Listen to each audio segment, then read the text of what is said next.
Hey guys and WhatsApp, तो क्या हाल चाल है आप सबके। आई होप कि जैसे भी हो बहुत सही हो। तो दोस्तों, यह एक कहानी है जो कि किसी और ने शेयर करी है, बट मैं उसी के पॉइंट ऑफ व्यू से पूरी कहानी सुनाने वाला हूं। तो वीडियो स्टार्ट्स इन 3 2 1। मैं एक नॉर्मल सा लड़का हूं जो कि अपने लेट 20s में है। मैं लंदन में पैदा हुआ और ज्यादातर जिंदगी वहीं गुजारी। जब मैं 18 था था तब मैं अपनी गर्लफ्रेंड के साथ शिफ्ट हो गया था। वो मुझसे थोड़ी सी बड़ी थी एज में, बट मुझे उससे ऐसा कोई फर्क नहीं पड़ता था। मैंने अपने पेरेंट्स का घर इतनी छोटी उम्र में इसलिए छोड़ दिया क्योंकि मेरी और उनकी ज्यादा कुछ बनती नहीं थी। मैं इन्फर्नोस नाइट क्लब में बार टेंडर का काम करता था। जॉब काफी ज्यादा थकाने वाली थी और इसी वजह से बाद में कुछ करने की एनर्जी रहती ही नहीं थी, और इस चीज का इफेक्ट मेरे रिलेशनशिप में भी पड़ रहा था। मैं अपनी गर्लफ्रेंड के साथ ज्यादा टाइम बिता ही नहीं पा रहा था। इनफैक्ट मेरी नाइट की शिफ्ट होती थी, उसकी डे की होती थी, तो हमारी टाइमिंग की वजह से भी बहुत चीजें ऊपर नीचे हो चुकी थी, और ऐसे ही धीरे धीरे हमारी लड़ाइयां बढ़ने लगी। एक दिन किसी टेक्निकल रीजन की वजह से नाइट क्लब जल्दी बंद हो गया था। मैं घर आता हूं, सोचा कि मेरी गर्लफ्रेंड सो रही होगी, उसको जाके सरप्राइज दूंगा, वह देख के खुश हो जाएगी, साथ में टाइम बिताएंगे। इतनी जो लड़ाइयां होती हैं सब कुछ सॉल्व कर देंगे। मैं भागे भागे अच्छे से कपड़े पहनता हूँ, उसके लिए फूल लेता हूँ, गुलदस्ता लेता हूँ और सीधा अपने रूम में चले जाता हूँ उसको सरप्राइज देने के लिए। बट जैसे ही मैं दरवाजा खोलता हूँ, मैं देखता हूँ कि मेरे घर में एक और शूज का पेयर था जो कि मेरा नहीं था, किसी आदमी का था। मेरे दिल की धड़कन अचानक से बहुत तेज बढ़ने लग जाती है।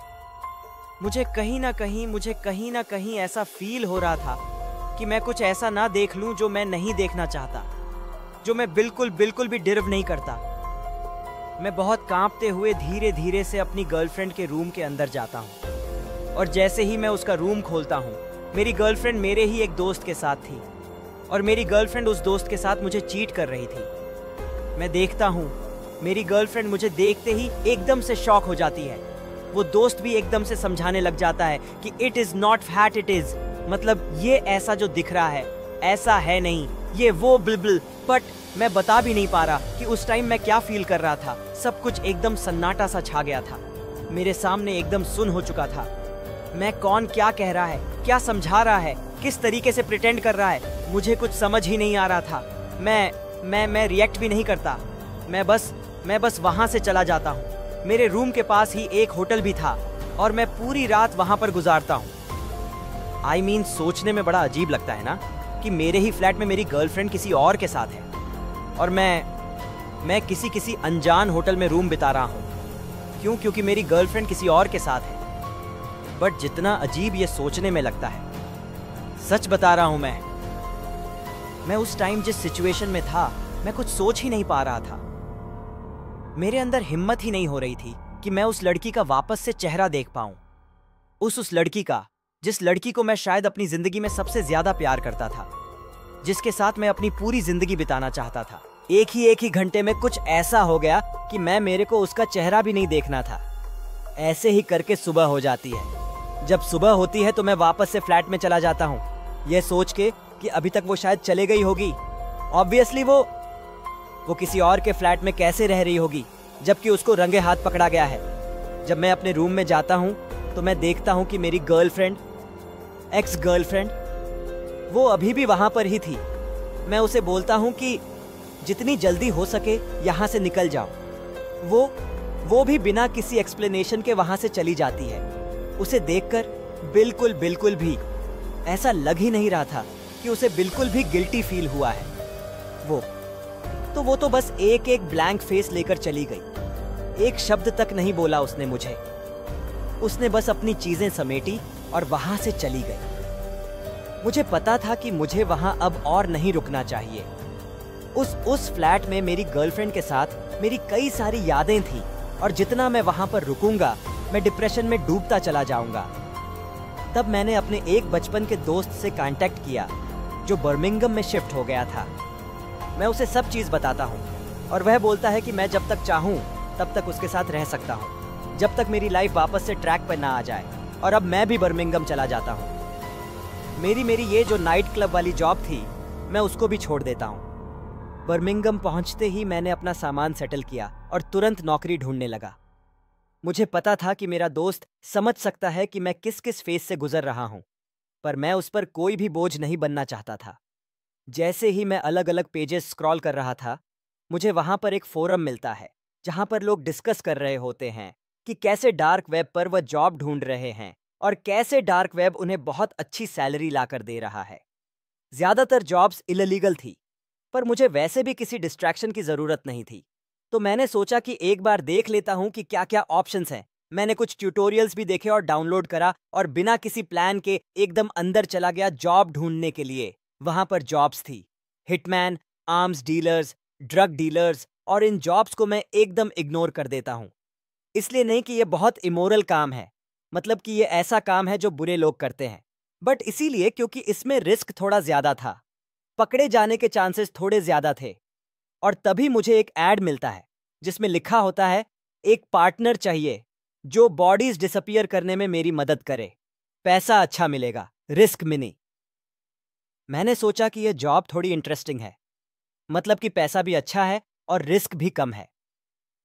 मैं उसके बारे में और डिटेल्स पढ़ना चालू कर देता हूं, और जैसे जैसे मैं उसके बारे में पढ़ता रहता हूं, मुझे यह जॉब थोड़ी सी एक्साइट करने लग जाती है। मैं जानता था कि डार्क वेब जॉब ढूंढने के लिए सेफेस्ट जगह बिल्कुल भी नहीं है, पर मैं डेस्परेट था। जितनी भी जॉब एप्लीकेशनेशंस भेजी थी, सब रिजेक्ट हो चुकी थी। मेरा कॉन्फिडेंस गिर चुका था और अब तो होप भी खत्म हो चुकी थी कहीं पे भी जॉब लगने की। और फिर जब मुझे ऐसी कोई जॉब का ऑफर मिला तो मैं बिना सोचे समझे उसके लिए हाँ करने को रेडी था। अब जो वह ऐड थी उसके नीचे एक फोन नंबर लिखा था। वेल, यहां पे भी एक एक ट्रैप था कि मुझे ऐसा लग रहा था कि कहीं पुलिस तो नहीं है। एक ही घंटे में कुछ ऐसा हो गया कि मेरे को उसका चेहरा भी नहीं देखना था। ऐसे ही करके सुबह हो जाती है। जब सुबह होती है तो मैं वापस से फ्लैट में चला जाता हूं, यह सोच के कि अभी तक वो शायद चले गई होगी। ऑब्वियसली वो किसी और के फ्लैट में कैसे रह रही होगी जबकि उसको रंगे हाथ पकड़ा गया है।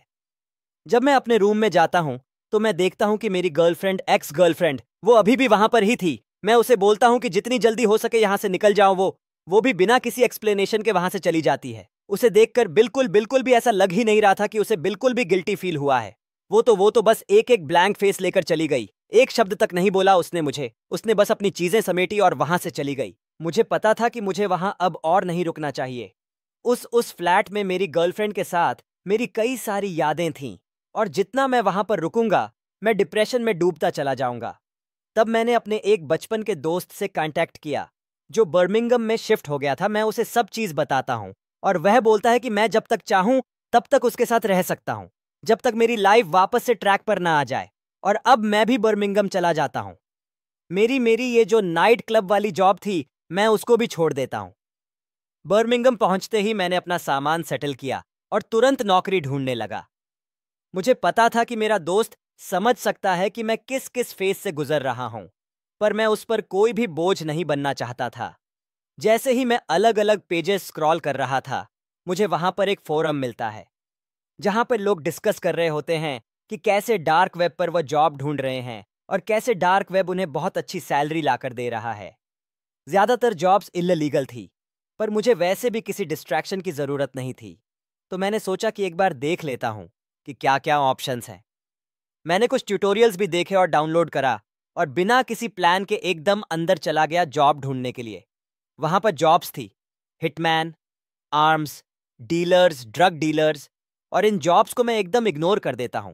इसलिए नहीं कि यह बहुत इमोरल काम है, मतलब कि यह ऐसा काम है जो बुरे लोग करते हैं, बट इसीलिए क्योंकि इसमें रिस्क थोड़ा ज्यादा था, पकड़े जाने के चांसेस थोड़े ज्यादा थे। और तभी मुझे एक ऐड मिलता है जिसमें लिखा होता है, एक पार्टनर चाहिए जो बॉडीज डिसअपियर करने में मेरी मदद करे, पैसा अच्छा मिलेगा, रिस्क भी नहीं। मैंने सोचा कि यह जॉब थोड़ी इंटरेस्टिंग है, मतलब कि पैसा भी अच्छा है और रिस्क भी कम है। मैं उसके बारे में और डिटेल्स पढ़ना चालू कर देता हूं, और जैसे जैसे मैं उसके बारे में पढ़ता रहता हूं, मुझे यह जॉब थोड़ी सी एक्साइट करने लग जाती है। मैं जानता था कि डार्क वेब जॉब ढूंढने के लिए सेफेस्ट जगह बिल्कुल भी नहीं है, पर मैं डेस्परेट था।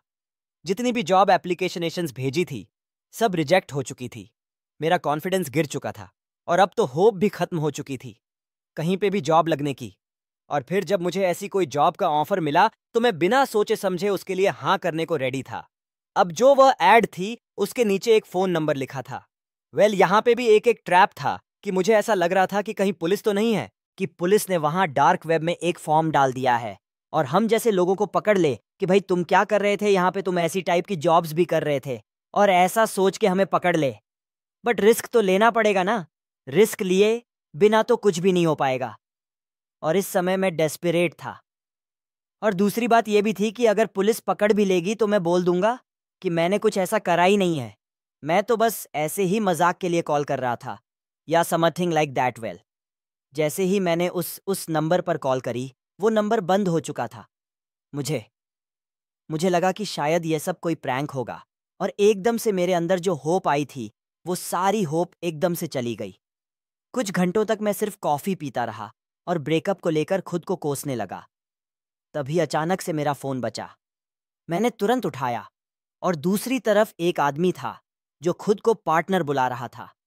उसने मुझे कॉल करके बताया कि इस पूरे काम में पेमेंट कितनी होगी, और एक एड्रेस दिया और बोला अगर तुम इंटरेस्टेड हो तो एक बार यहां पर आकर विजिट करो, एंड सी यू सून। कहकर उसने कॉल काट दी। मैंने डिसाइड कर लिया कि मैं वहां जाऊंगा। मेरे पास वैसे भी ऐसा कुछ नहीं था कि वह चुरा सके, और इस वक्त डेथ भी कोई बुरा ऑप्शन नहीं लग रही थी मुझे। तो मैंने रिस्क लिया और टैक्सी लेकर उस एड्रेस पर पहुंच गया। पर वहां जाकर देखा तो कुछ भी नहीं था, ना कोई बिल्डिंग, ना कोई इंसान, बस एक डेड एंड रोड। जैसे मैं उस आदमी को कॉल करने वाला था, अचानक से मुझे उसी आदमी का कॉल आ गया। मैंने जब कॉल उठाया तो आदमी मुझे बोलता है अपने राइट साइड के जंगल में जाओ और उन रेड हैंकरचिप्स को फॉलो करो जो हर दूसरे या तीसरे पेड़ के ऊपर बंधे हुए हैं। उस आदमी ने मुझे यह बताया और मेरे कोई सवाल पूछने से पहले ही उसने कॉल काट दी थी। अब मैं टैक्सी ड्राइवर को बोलता हूँ कि अब वह वापस यहाँ से जा सकता है। मैं टैक्सी ड्राइवर के जाने का इंतजार करता हूँ और फिर मैं अपने राइट साइड देखता हूँ। वाकई में हर दूसरे या तीसरी पेड़ में हैंकरचीफ लगे हुए थे जो कि लाल कलर के थे। अब मैं उनको फॉलो करने लगता हूँ और वो जंगल के अंदर साइड मेरे को लेकर जा रहे थे। अब जैसे ही मैं जंगल के अंदर गया, एक आदमी कैजुअली ड्रेस्ड था, जैसे आम लोग कपड़े पहनते हैं। उसने दूर से ऐसे हाथ हिलाकर मुझे अपने पास बुलाया। मैं जैसे ही उसके पास जाता हूँ, वह अपना हाथ बढ़ाकर मुझसे हैंडशेक करता है और फिर वो मुझे बोलता है जैसा कि तुमने ऑलरेडी गेस कर लिया होगा, मैं ही वह इंसान हूँ जिसने यह ऐड डाली थी, और अब मैं तुम्हारा पार्टनर हूँ। तुम मुझे टी नाम से बुला सकते हो। मैं उसको एकदम हंस के बोलता हूँ, अरे हाय ब्रो, और मेरा नाम दा मेमा। जैसे मैं यह बोलता हूँ, वो एकदम से मुझे रोक देता है और बोलता है तुम्हें अपना पूरा नाम बताने की कोई ज़रूरत नहीं है, बस अपने नाम अपने पास ही रखना। मैं नेम्स यूज़ नहीं करता, आज से तुम्हें डी नाम से बुलाऊंगा। मैं सिर्फ हाँ ही मतलब ऐसे सर हिलाकर हाँ बोल देता हूँ। मतलब मैं थोड़ा सा स्टूपिड फील कर रहा था कि मैं उसे एकदम मिलते ही अपना नाम बताने वाला था, यह जानते हुए कि यह सब डार्क वेब के थ्रू हो रहा है। अब वो जो टी होता है वो मुझे बोलता है कि चलो मेरे साथ, मैं तुम्हारा ही वेट कर रहा था, तुम्हें कुछ दिखाना चाहता हूँ। तो मैं दिखाना चाहता हूँ कि हम किस तरीके से काम करने वाले हैं। अब टी मेरे को एक वेयर हाउस की तरफ ले जाता है। अब जैसे ही वह दरवाज़ा खोलता है उस वेयर हाउस का, मुझे लगता है कि कोई बदबू आएगी, मुझे कुछ खून की बॉडी की लाश के सड़ने की, ऐसी कुछ बदबू मुझे एकदम से हिट करेगी। पर वहां पे कुछ भी ऐसा नहीं था, वहां पे सिर्फ स्मेल थी, तो सिर्फ कुछ केमिकल्स की। जिसके बाद मिस्टर टी बोलता है यह है बाय हमारा घर जहां पर हम सब कुछ करने वाले हैं। जिसके बाद वो मुझे एक बार टब के पास ले जाता है जो कि बहुत बड़ा टब था। अब मैं जाता हूं और मैं देखता हूं कि उस बाथ टब के अंदर एक लाश पड़ी हुई थी। मैं बिना किसी रिएक्शन के सिर्फ देख रहा था, जो कि शायद उस आदमी को इंप्रेस कर जाता है कि भाई इसने पूरी लाश देख ली और इसने कोई रिएक्शन भी नहीं दिया। एक्चुअली मुझे पता था कि मैं कहाँ जाने वाला हूँ और क्या वहां पर होगा। मैंने ये सब चीजें पहले से ही एक्सपेक्ट करके रखी थी, तो जब वो मेरे सामने हुई तो मेरे को ऐसे कोई रिएक्शन देने की जरूरत ही नहीं पड़ी। अब वो आदमी कुछ केमिकल्स निकालता है। उन केमिकल्स के ऊपर नाम तो नहीं था, बट अलग अलग कलर्स की बॉटल्स में वो केमिकल्स रखे हुए थे। अब वो उन केमिकल्स को उस लाश के ऊपर डाल देता है और देखते ही देखते वो पूरी बॉडी गलने लग जाती है। ये पूरा दिखाने के बाद वो आदमी मुझे बोलता है कि तुम दूसरे बाथ टब पर प्रैक्टिस कर सकते हो। मैं दूसरे बाथ टब के पास जाता हूँ तो वहां पर एक और लाश थी। मिस्टर टी बोलता है कि ये आदमी पहले मेरा पार्टनर हुआ करता था, मगर इसने ढंग से काम नहीं करा तो इसकी ये हालत हुई है। आई होप तुम इन चीज़ों को सीरियस ले रहे होंगे। वेल, मैं अब वो जो बॉडी पड़ी होती है उस पे वही सेम केमिकल्स डालता हूँ जो टी ने डाले थे, और देखते देखते उसकी पूरी लाश गल जाती है। हम दोनों ही वहां बैठकर देख रहे थे कि कैसे बॉडीज धीरे धीरे डिसॉल्व हो रही थी। कुछ कुछ ही देर में बस हड्डियां बची थीं। फिर हमने ड्रेन खोला और जो भी मश बचा था वह नीचे चला गया। उसने पास रखे एक बैरल में हड्डियां डालना शुरू करी और मैंने भी उसकी मदद करी। जब सब हो गया तो उसने बैरल को बाहर ले जाके उसमें एक फ्लेमेबल लिक्विड डाल दिया। उसने लिड लगाया, मैच स्टिक जलाई और उस होल के थ्रू बैरल के अंदर फेंक दी। मुझे लगा कि बैरल ब्लास्ट हो जाएगा, पर सिर्फ जो लिक्विड उसने डाला था सिर्फ वो जल रहा था। हमने कुछ देर तक वहां पर इंतजार किया और उसके बाद उसने वो आग बुझा दी। हड्डियां पूरी तरीके से काली हो चुकी थीं और बाद में वह उन हड्डियों को ग्राइंड कर देता है और एक काला पाउडर बना देता है। और फिर हम उस बैरल को एक नियर बाय रिवर के पास ले जाते हैं और वहां पर वो जो काला पाउडर होता है, हड्डियों का जो बना होता है, उसको फेंक देते हैं। मुझे पूरा प्रोसेस काफी ज्यादा इंप्रेसिव लगा। मतलब कि कोई ट्रेस नहीं, कोई एविडेंस नहीं, ऐसा मानो जैसे कि वो आदमी कभी था ही नहीं, कोई एग्जिस्ट करता ही नहीं था। और ऐसे ही फिर मैंने ये पूरा काम जॉय कर लिया था। और हर रोज हमें अलग अलग जगह से कॉल्स आती थी। वो बोलते थे कि हमने बॉडीज यहाँ छोड़ दी, आप इसे यहाँ से उठाकर ले जाएं। हमने बॉडी वहां छोड़ दी है। इस आदमी के जो मिस्टर टी था, इसके बहुत सारे कॉन्टेक्ट्स थे, कुछ बड़े बड़े गैंग मेंबर्स से, कुछ किलर्स से, कुछ मर्डर से। तो वो जब भी कत्ल वतल करते वो इसको कॉल करके बोल देते कि भाई हमने यहाँ लाश छोड़ दी है, इसको यहाँ से ले जाओ। हम वहां जाते, लाश को वहां से लेकर जाते और फिर ये सेम प्रोसेस से पूरी लाश को गायब कर देते। ऐसे ही एक हफ्ते तक यह पूरा काम चलता रहा। मुझे ये देख के हैरानी हो रही थी कि कितने ज्यादा क्लाइंट्स मिस्टर टी को जानते हैं। मुझे हर बॉडी के लिए पैसे एडवांस में मिलते थे और फिर काम खत्म होने के बाद कुछ और मिल जाते थे। सच बोलूं तो यह काम मुश्किल नहीं था। एक बॉडी डिस्पोज करने में बस कुछ घंटे लगते थे और पेमेंट बहुत जबरदस्त थी। मतलब कि $0 पर बॉडी। अब धीरे धीरे मैं मेंटली फिट होने लग जाता हूँ। मतलब मैं अच्छा फील करने लग जाता हूँ और मुझे धीरे धीरे बहुत एक्साइटमेंट भी होने लगी थी। इस काम को लेकर यह सब अच्छा चल रहा था। लेकिन एक दिन ऐसा होता है कि हमें एक कॉल आती है कि लाश को यहाँ पे फेंक दिया गया है, आप वहाँ से उठा लो। हम वहाँ जाते हैं और वहाँ पर 2 लाशें होती हैं। हम दोनों को नॉर्मल उठा के ले आते हैं। हमारे लिए बहुत नॉर्मल था। मतलब हर दिन नई नई लाशें होती थीं, 2 4 5 कितनी सारी होती थी। सबको उठा के हम अपने वेयर हाउस में ले आते थे। सेम ऐसा ही होता है। मैं उन दोनों की लाशों को उठाता हूँ और वेयर हाउस ले आता हूँ। उसके बाद उन दोनों को बाथ टब में डाल देता हूँ, जैसे मैं बाथ टब में डालता हूँ। मुझे उस औरत का हाथ दिखता है जिसमें एक टैटू था। मेरी बस ऐसी साइड आई से उस टैटू पर नजर जाती है, बट पता नहीं क्यों मैं उस टैटू को देखकर एकदम घबरा सा जाता हूँ।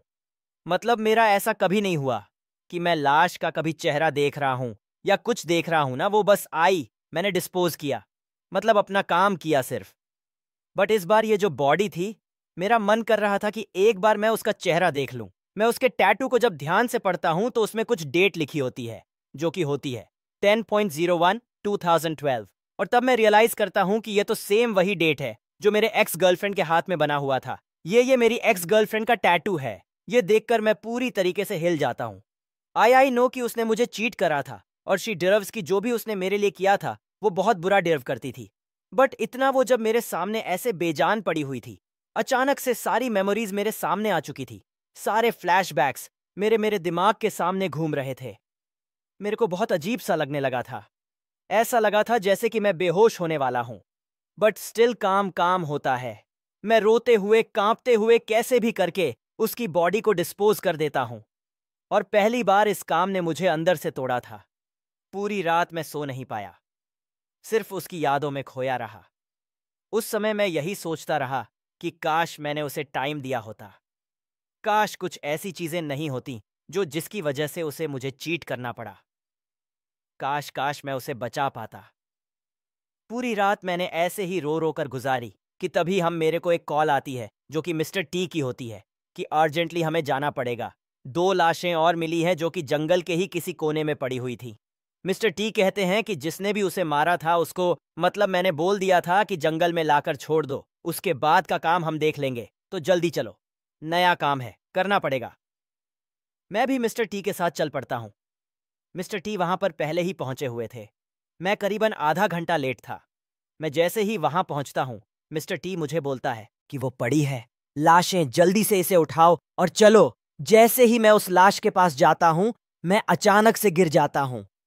मैं अपने दोनों घुटनों में गिरा हुआ हूं और मैं चिल्ला चिल्ला कर रो रहा हूं। मिस्टर टी भागे भागे मेरे पास आते हैं। वो बोलते हैं कि क्या हुआ, तू ऐसे रो क्यों रहा है? और मैं रोते हुए उन्हें बोलता हूं कि ये लाशें मेरे माँ बाप की है। दरअसल मेरे मॉम और डैड, वो बॉडीज उन दोनों की थी। मुझे कुछ समझ ही नहीं आ रहा था, क्या हो रहा है। कल रात को मेरी गर्लफ्रेंड और अब मेरे माँ बाप। मैं मानता हूं कि मैंने कहा था कि मेरी उनसे रिलेशन अच्छे नहीं है। मैं उनका घर छोड़कर आ गया, उनसे मिलना नहीं चाहता। ब्ला ब्ल बट थे तो मेरे माँ बाप ही ना वही थे जिन्होंने मुझे पाला था। मुझे समझ ही नहीं आ रहा था क्या चल रहा है। मिस्टर टी मेरे कंधे पर हाथ रख के बोलता है कि तुम ज्यादा टेंशन मत लो, अब जो होना था वो हो चुका है। हमारा काम ही कुछ ऐसा है जहां पर हमें इमोशनलेस होना पड़ता है, बट स्टिल है तो हम इंसान ही। मैं तुम्हें नहीं बोलूंगा कि तुम इन बॉडीज को डिस्पोज करो। मैं तुम्हें कुछ नहीं बोलूंगा। तुम चाहो तो घर जा सकते हो। ये इन बॉडीज को मैं खुद ठिकाने लगा दूंगा। कि तभी मैं एकदम से गुस्से से मिस्टर टी का हाथ हटाता हूं और बोलता हूं कि खबरदार खबरदार, जो इन बॉडीज को तुमने हाथ भी लगाया, ये मेरे माँ बाप थे और तुम इन्हें इतनी बुरी तरीके से डिस्पोज नहीं करोगे। मिस्टर टी बड़े कामली तरीके से बोलते हैं कि देखो, मुझे पता है कि इस समय तुम्हारे लिए कितना मुश्किल है। मुझे पता है कि तुम कितने बड़े इमोशनल बैरियर से गुजर रहे हो, बट देखो, तुम्हारी वजह से मैं अपना काम नहीं छोड़ सकता। अगर मुझे कहीं से टिप्स मिली है, कहीं से मुझे ऑर्डर्स मिले हैं, तो मुझे वो फॉलो करने पड़ेंगे।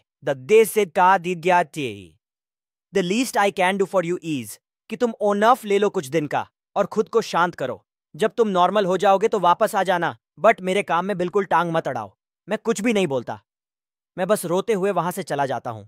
अपने मॉम डैड को देखते हुए चला जाता हूं वहां से। आई नो आई वॉज वही कावर्ड है ना, मतलब कि मेरे सामने मेरी गर्लफ्रेंड के साथ ये कर दिया गया, मेरे माँ बाप के साथ ये सब कर दिया गया, और मैं बस कायरों की तरह वहां से चला गया। अब जब मैं घर पहुंचता हूं, जो कि मेरे दोस्त का ही होता है, मैं वहां पहुंचता हूं। मेरे दोस्त मुझसे पूछता है कि ब्रो क्या हुआ, तू ठीक तो है ना? मैं उसे कुछ भी नहीं बताता। मैं सीधा अपने रूम में चला जाता हूं और मेरा सर फट रहा है। मैंने अपनी माँ बाप की लाश देखी है और मुझे यह भी पता है कि उनकी बॉडी के साथ क्या होने वाला है। उन्हें उन्हें किस तरीके से डिस्पोज कर दिया जाएगा। ऐसा ऐसा कर दिया जाएगा कि वह कभी एग्जिस्ट करते ही नहीं थे। मैंने गलती कर दी, मुझे यह जॉब लेनी ही नहीं चाहिए थी। मुझे कैसे भी इस जॉब से निकलना पड़ेगा। मुझे कुछ ऐसा करना पड़ेगा जिससे मैं इस जॉब से निकल पाऊं। मुझे नहीं पता कैसे, बट कुछ तो करना पड़ेगा। पूरी रात मेरे दिमाग में बस यही चल रहा था। मैंने 7 दिन का ऑन ऑफ लिया था और 7 दिन तक मैं प्लान बना रहा था कि आखिर मैं क्या करूं। मैं अपने डिसीजन या प्लान को जल्दी नहीं ला सकता था। मुझे एकदम लो प्रोफाइल रहना था ताकि कोई शक ना करे। मैं मिस्टर टी के साथ काम करना शुरू कर देता हूं। वापस से उसके हर एक रूटीन को ऑब्जर्व करने लग जाता हूं। वो काम के दौरान क्या करता है, काम के बाद क्या करता है। सब कुछ मेरा प्लान तभी काम करेगा जब मुझे मिस्टर टी के बारे में ज्यादा से ज्यादा पता चलेगा, और इसके लिए मुझे उनकी हर एक डिटेल्स निकालनी पड़ेंगी। और डिटेल्स के बारे में सोचते सचते मुझे एक बड़ी अजीब सी बात मेरे को हिट करती है कि मैं इतने टाइम से उनके साथ काम कर रहा हूं, बट मुझे आज तक पता ही नहीं चला कि मिस्टर टी आखिर रहते कहाँ हैं। हर बार काम खत्म होने के बाद वह मुझे छोड़कर अंदर की साइड चले जाते हैं, गहरे जंगल की तरफ, जहां पर मैं उन्हें कभी ढूंढ ही नहीं सकता। और मैं यह चीज तब समझ पाया जब एक बार मैं रात तक रुकता हूं और छुप कर उनका पीछा करता हूं। उनका एक्चुअली एक पैटर्न था। वो क्या करते थे, जब काम खत्म हो जाता था तो मुझे बोलते थे, जाओ तुम चले जाओ, अब ठीक है, काम खत्म हो गया, मैं भी चला जाता था। उसके आधे घंटे तक वो वहां पर वेट करते थे मेरे जाने का, और फिर उसके बाद वो अपने घर की साइड जाते थे, जिस वजह से मुझे कभी पता ही नहीं चल पाया कि वो किस साइड जाते हैं, कहाँ पर उनका घर है भी कि नहीं। मुझे कुछ नहीं पता था। बट इस बार मैं एक प्लान के साथ आता हूं। मैं मिस्टर टी को बोलता हूं कि एक बॉडी और आई है, तो एक काम करो, आप घर चले जाओ, मैं उस बॉडी को संभाल लूंगा। मिस्टर टी मुझे देख के बोलते हैं कि आर यू श्योर तू कर लेगा? बोलता हूं हाँ, ये चीजें पहली बार थोड़ी ना कर रहा, पहले भी तो करी हुई है मैंने। आप आराम से जाओ, रेस्ट करो, मैं देख लूंगा। जिस मिस्टर टी बोलते हैं कि फाइन, जब जाएगा तो वेयर हाउस अच्छे से लॉक कर देना। ठीक है, तो मैं बोलता हूं हाँ डन। उसके बाद मिस्टर टी वहां से चले जाते हैं, जिसके बाद धीरे धीरे बहुत धीमी आवाज में मैं मिस्टर टी का पीछा करने लग जाता हूं। मैं अपने साथ बहुत सारी बैंडेज जो होती है वो ले लेता हूं। अब मिस्टर टी जहां जहां से जाते मैं उस पेड़ों में बैंडेड लगा देता था, ताकि एक काइंड ऑफ निशान बना रहे कि मुझे पता रहे कि किस किस जगह को फॉलो करना है। मिस्टर टी धीरे धीरे अपने घर की तरफ बढ़ रहे थे और मैं उनके पीछे बहुत धीरे से, क्योंकि मुझे पता था कि एक गलत मूव और मिस्टर टी ने मुझे देख लिया, उसके बाद मुझे कोई नहीं बचा सकता। काफी देर तक, मतलब करीबन 15 मिनट तक चलने के बाद फाइनली हम जंगल के बाहर आ चुके थे। जंगल के बाहर आते ही मुझे बड़ी दूर से एक घर सा दिखाई दे रहा था, और हो ना हो यह घर मिस्टर टी का था। मिस्टर टी अपने घर जाने ही लगे थे कि तभी मैं एक्साइटमेंट में अचानक से तेजी से भागने लग जाता हूं, और जिसकी वजह से मेरा जो पैर होता है वो एक ब्रांच के ऊपर पड़ जाता है और एकदम से आवाज आती है ब्रांच के टूटने की। मैं एकदम से पेड़ के पीछे छुप जाता हूं। मिस्टर टी मुड़कर हर जगह स्कैन करते हैं, लेकिन उन्हें जब मैं दिखता नहीं या कोई भी नहीं दिखता तो उन्हें ऐसा लगता है कि शायद कोई जानवर वानवर होगा, जो कि बहुत कॉमन सी बात है जंगल में। तो वो फिर से अपने घर की तरफ चले जाते हैं। अब मैंने उनका घर देख तो लिया था, बट मुझे समझ नहीं आ रहा था कि अब आगे क्या करूं। तो मैं कुछ भी नहीं करता। इनफैक्ट मैं वापस आ जाता हूं, हर पेड़ से बैंडेड जो होती है वो निकाल देता हूं, ताकि मिस्टर टी को कभी भी शक ना हो। और उसके बाद मैं वेयर हाउस तक आता हूं। वेयर हाउस में कुंडी लगाता हूं और वहां से अपने घर चला जाता हूं। अब पहली चीज तो सही हो चुकी थी, जो कि थी मिस्टर टी का जहां रहते थे उसका मुझे पता चल चुका था। और फिर आता है अगला दिन जब आता है तो सेम वही पूरे दिन की तरह काम करता हूं, और फिर रात को मिस्टर टी का पीछा करता हूं। वापस से सेम वही होता है कि वो अपने घर के अंदर चले गए हैं और मैं उनके घर के बाहर खड़ा हूं। बट इस बार मैं थोड़ी सी हिम्मत दिखाता हूं, क्योंकि मुझे पता था कि मतलब आगे मैं क्या ही कर सकता था। अगर घर भी देख लिया तो हर दिन ये तो नहीं कर सकता कि बस घर के बाहर खड़ा हूं। मुझे डिटेल्स चाहिए थी, मुझे जानना था मिस्टर टीटी है कौन, वो कहां से आया है, क्या करना चाहते हैं। तो मैं अब उनकी जो एक साइड में विंडो होती है उससे थोड़ा सा झांकने की कोशिश करता हूं। जब मैं उन्हें झांक रहा होता हूं तो वो पहले तो कोई हरकत करते नहीं है, वो बस आते हैं, अपने बेड पर लेट जाते हैं। बट करीबन 1 घंटे बाद वो उठते हैं और अपने दूसरे रूम में चले जाते हैं, जो कि रूम कम ऑफिस ज्यादा था। वो उधर बैठ जाते हैं और उनको एक कॉल आती है। वो उस कॉल को पिक करते हैं। करीबन आधे घंटे तक उस कॉल पर वो बात कर रहे थे। मुझे अच्छे से सुनाई तो नहीं दे रहा था कि वो क्या बात कर रहे थे, बट उनके हाव भाव देखकर मुझे एक चीज पता चल रही थी कि जिससे भी वह बात कर रहे हैं वो काफी टेंशन में थे। वो जो भी है वो कोई पावरफुल इंसान था। शायद मिस्टर टी के ऊपर भी कोई काम करता होगा जो मिस्टर टी को भी कंट्रोल करता होगा। और यह वही इंसान था जिसके बाद मिस्टर टी जब उससे बात करने के बाद कॉल कट कर देते हैं तो फिर वह एक फाइल निकालते हैं और उस फाइल को बड़े ध्यान से देखने लग जाते हैं। आखिर वो क्या फाइल थी, कौन था जिसने उसे कॉल करी थी। और कॉल करने के बाद मिस्टर टी ने उस फाइल को निकाला और उसे पढ़ने लगे थे। मुझे कुछ भी नहीं पता था, बट यहां से एक दो चीजें क्लियर हो चुकी थी कि मिस्टर टी अकेले नहीं है जो काम कर रहे हैं, और दूसरी कि वो किसी प्रोजेक्ट पर काम कर रहे हैं, किसी बड़े प्रोजेक्ट पर। और फिर मैं सोचता हूं कि चलो अब घर वापस चलना चाहिए। एंड देन मैं घर वापस चला जाता हूं। अब आता है अगला दिन। अब मुझे धीरे धीरे अपने प्लान में आगे बढ़ना था। तो मैं इस बार सोचता हूं कि मैं मिस्टर टी का जो घर है उसकी चाबी कहीं से तो चेंज कर दूंगा और फिर जाके उनके घर के अंदर जाकर सब कुछ देख लूंगा। And I know that was foolish on of me, but क्या करूं, मैं डेस्परेट था मिस्टर टी के बारे में जानने के लिए। मैं और मिस्टर टी अब काम कर रहे होते हैं कि उन्हें फिर से एक कॉल आती है और वो जो वेयर हाउस होता है उससे बाहर चले जाते हैं। ये एक अच्छा टाइम था उनके जो कपड़े होते हैं उसको छानबीन करने। एक्चुअली उनका जो कोट था वो वहीं पड़ा हुआ था और मैंने उन्हें कोट में चाबी डालते हुए देखा था। तो मैं क्या करता हूं कि उनके कोट में हाथ मारता हूं और मुझे वहां 2 चाबियां मिलती है। दोनों एक दूसरे की डुप्लीकेट थी और दोनों मिस्टर टी के घर की थी। मैं एक चाबी को चुपचाप से उठा देता हूं और जो उस चाबी का छल्ला होता है उसको एक मेरे पास फेक चाबी होती है उससे रिप्लेस कर देता हूं, बस ये होप में कि मिस्टर टी को पता ना चल जाए कि क्या हो रहा है। जिसके बाद मिस्टर टी वापस आते हैं। आज के दिन हमारे पास कोई बॉडीज नहीं थी तो हम बस बैठ के नॉर्मली बातचीत कर रहे हैं कि मैं मिस्टर टी से थोड़ी सी उनके बारे में पूछना चाह रहा हूं, जैसे कि आप कहां से आए हो, आपने ये सब कब चालू किया और आपके इतने लिंक्स कैसे बने, कितने टाइम से आप ये सब कर रहे हो। बट मिस्टर टी मुझे कुछ भी नहीं बता रहे हैं हर चीज का। उनका यही आंसर था कि ये बातें बिल्कुल भी डिस्क्लोज नहीं करनी चाहिए और इतनी इंपॉर्टेंट भी नहीं है। इंपॉर्टेंट ये है कि हम आगे क्या करने वाले हैं। पास्ट छोड़ो, फ्यूचर प्लान्स के बारे में डिस्कस करते हैं।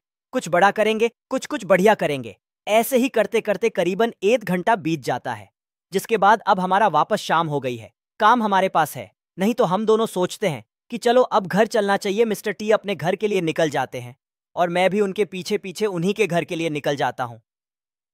लेकिन एक चीज थोड़ी गड़बड़ हो जाती है। मिस्टर टी फॉरेस्ट से बाहर जब निकलते हैं तो अपने घर नहीं जाते, बल्कि वहां पर वो एक राइट टर्न लेते हैं और रोड से कहीं और ही चले जाते हैं। अब मेरे पास यहां पर 2 ऑप्शन थे।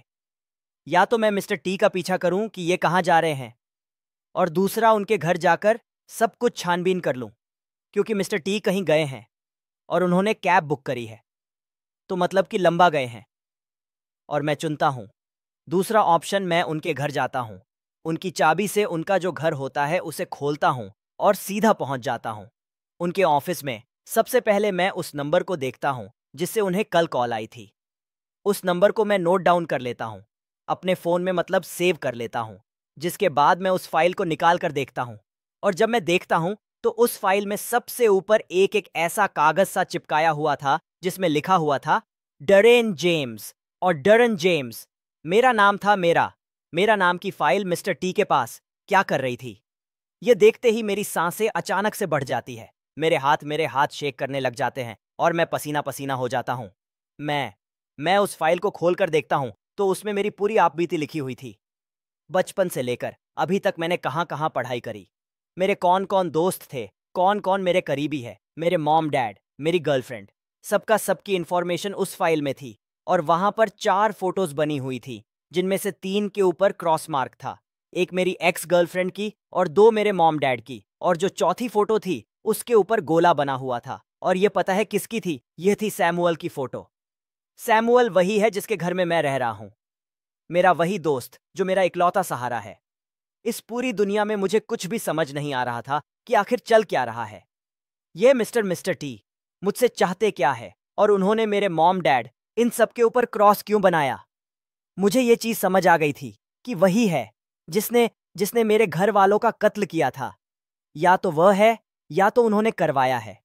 इससे पहले मैं कुछ समझ पाता, अचानक से जो घर का डोर होता है वो खुल जाता है। उसके खुलने की आवाज मेरे कानों तक पड़ती है।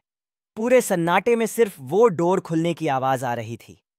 डोर काफी धीरे से खुला था। मैं उसी टाइम अपनी जीन्स से अपनी गन निकाल लेता हूं और एक जगह छुप जाता हूं।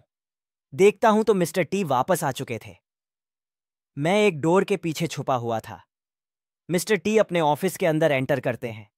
वो काफी हड़बड़ी में लग रहे थे। उन्हें पता चल चुका था कि कोई तो उनके घर में है। उनके पास गन थी और वो गन को हर जगह पॉइंट करके यहां वहां देखे जा रहे थे। जैसे कि मैंने बताया कि मैं अपनी लेट 20s में था, लेकिन मिस्टर टी अपने 40s में थे और ऑब्वियसली उनके रिफ्लेक्सेस मेरे से कमजोर थे। तो जैसे ही मिस्टर टी मेरे पास आते हैं, मेरे सामने उनकी बैक, मतलब वो दूसरी साइड ऐसे गन करके यहां वहां देख रहे थे कि कौन है।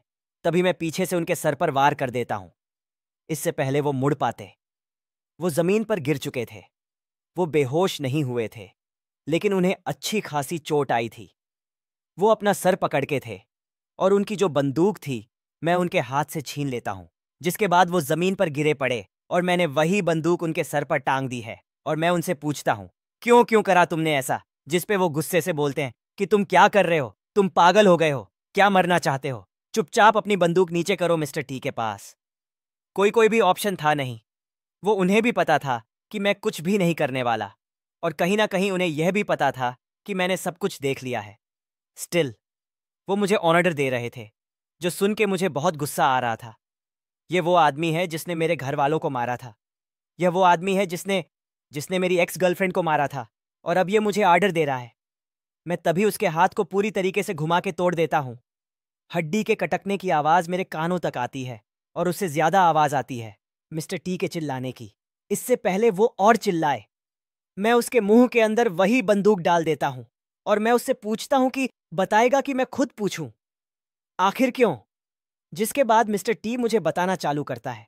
वो मुझे बताता है कि कैसे कैसे उसने जब मुझे चुना था तो उसने मेरी सारी डिटेल्स मंगवा दी थी, और जब उसने मेरे साथ काम करना शुरू किया तो उसको मैं एज अ पार्टनर पसंद आने लगा। मेरे अंदर कोई इमोशंस नहीं थे। मैं लॉयल था। मैं किसी से चीज़ें बताता नहीं था। मैं किसी के लिए भी उसका ट्रस्ट नहीं तोड़ने वाला था। लेकिन मिस्टर टी को एक डर था कि कभी मैं अपने परिवार वालों के लिए यह जॉब छोड़ ना दूं। कहीं कभी ऐसा ना हो कि पुलिस वालों ने मेरे घर वालों को पकड़ लिया हो, और उन्हें बचाने के लिए मैं मिस्टर टी का पर्दाफाश कर दूं, और सिर्फ उसके लिए उन्होंने मेरे घर वालों को मार दिया। मेरे मेरे जितने भी लोग क्लोज थे उन सबको मार दिया, ताकि मैं सिर्फ मिस्टर टी के लिए लॉयल रहूं, ना कि किन्हीं और के लिए। ये सुनते ही मैं मिस्टर टी को बोलता हूं, अब तूने इतना सब किया है तो अब समय है तेरे मरने का। जिस पे मिस्टर टी मुझे बोल रहे हैं कि तुझे मारने की जरूरत नहीं है। देख, जो होना था वो हो गया। मेरे को मार के तुझे क्या मिलेगा? हम बहुत बड़ा काम कर सकते हैं। हम साथ में एक बहुत बड़ा एम्पायर खड़ा कर सकते हैं।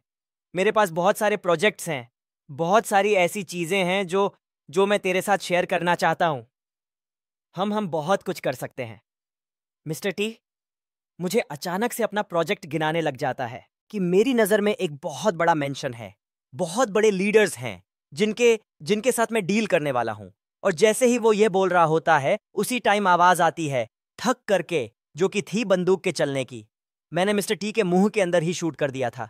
अपनी प्रोजेक्ट्स डील बताते बताते ही वह वहीं पर मर चुका था। जब वो आदमी मर जाता है और मरा हुआ मेरे सामने पड़ा हुआ है, तब मुझे रियलाइज होता है कि अब मैं एक प्रॉपर क्रिमिनल बन चुका हूं। आज तक आज तक मैं सिर्फ दूसरों के किए हुए क्राइम्स को छुपा रहा था, बट आज मैंने खुद एक क्राइम करा था। आज मैंने किसी की जान ली थी। यहां से कोई वापसी नहीं है। मैं क्रिमिनल बन चुका हूं। अब मैं कितना भी पश्चाताप कर लूं, खुद को चाहे सरेंडर कर लूं, कुछ भी कर लूं, मैं वापस जा ही नहीं सकता। मैं वो पुरानी लाइफ को नहीं जी सकता। एंड देन मैं अपना फोन निकालता हूं और डार्क वेब में एक एड पोस्ट करता हूं, लुकिंग फॉर अ पार्टनर। एक बॉडी है जिसे ठिकाने लगाना है, जिसे डिस्पोज करना है। पैसे अच्छे खासे मिलेंगे। अगर मेरे साथ आना चाहते हो तो मुझे कांटेक्ट करो। और फिर पूरे बैनर के नीचे मैं अपना नंबर छोड़ देता हूं।